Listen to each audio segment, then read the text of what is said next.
Seperti yang diceritakan sebelumnya bahwa wafatnya dua orang terpenting dalam hidup Rasulullah SAW menyisakan duka yang mendalam, dan karena itu disebut sebagai amul huzni dalam sejarah tahun duka cita, tahun kesedihan.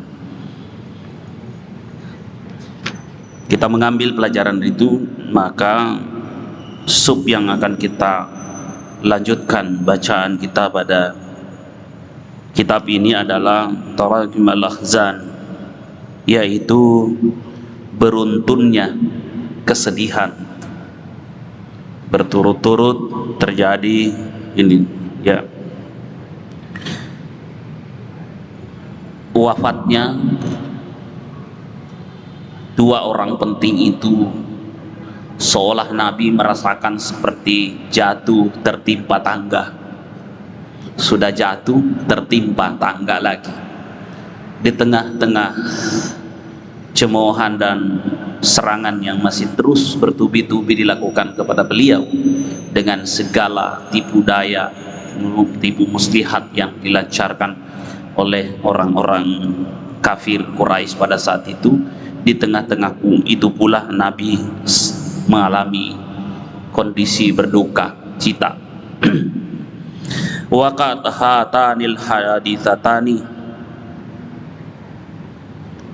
mu'limatani khilala ayyam ma'dudah. Jadi terjadinya dua musibah yang menyakitkan itu di beberapa hari, itu beberapa saat. Hatazat masyair hizan wal alam fi qalbi Rasulullah sallallahu alaihi wasallam. Itu kemudian menyisakan sedih dan duka yang amat mendalam di dalam sanubari, dalam hati sang kekasih Allah Rasulullah Muhammad sallallahu alaihi wasallam. Summalam tazal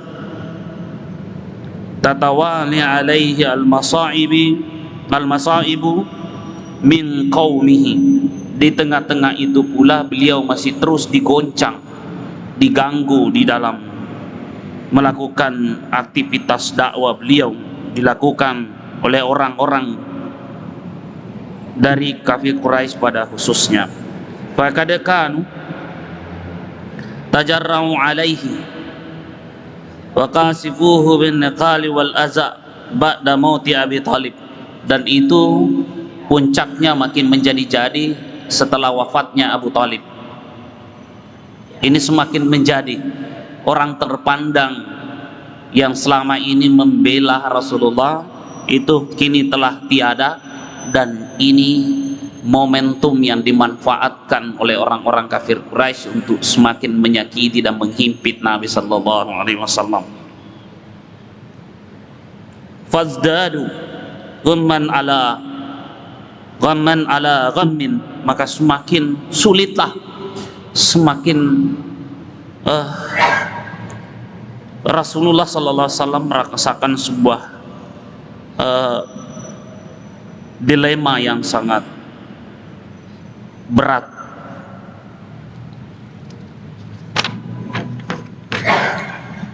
Kata Yai Samin sampai kemudian Nabi hampir tidak jadi, hampir berputus asa.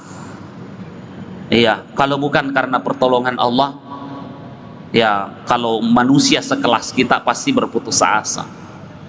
Tapi Nabi dalam konteks ini diperkuat oleh Allah Subhanahu wa taala secara mental.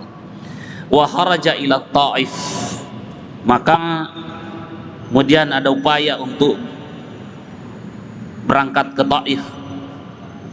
Iya.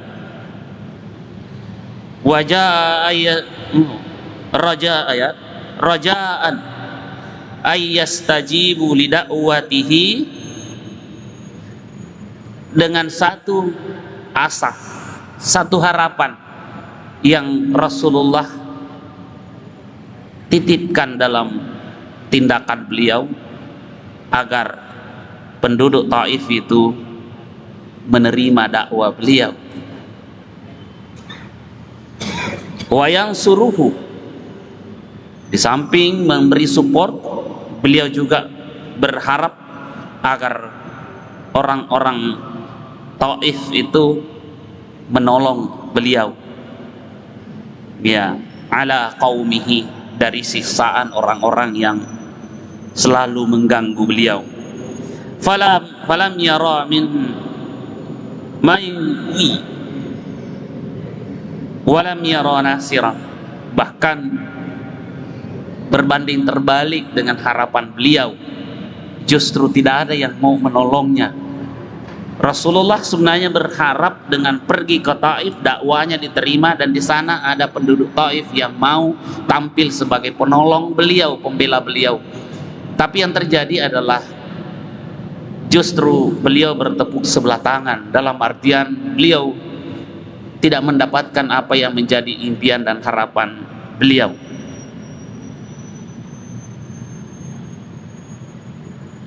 Wa dzuma dzalika asyaddal aza, justru yang terjadi adalah semakin menyerang dan menyakiti Nabi. Itu yang terjadi. Bayangkan Bapak Ibu sekalian, penderitaan dalam kondisi yang sedih, beliau mencari perlindungan, bergeser dari kota Mekah menuju ke Taif dengan harapan di sana ada orang yang menyambut dakwanya dan melindungi beliau. Tapi justru yang terjadi adalah sebaliknya. Ya.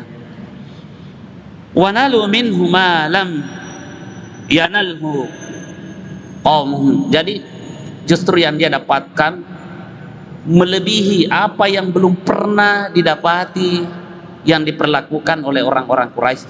Orang-orang Taif lebih sadis dalam menghadapi Rasulullah sallallahu alaihi wasallam.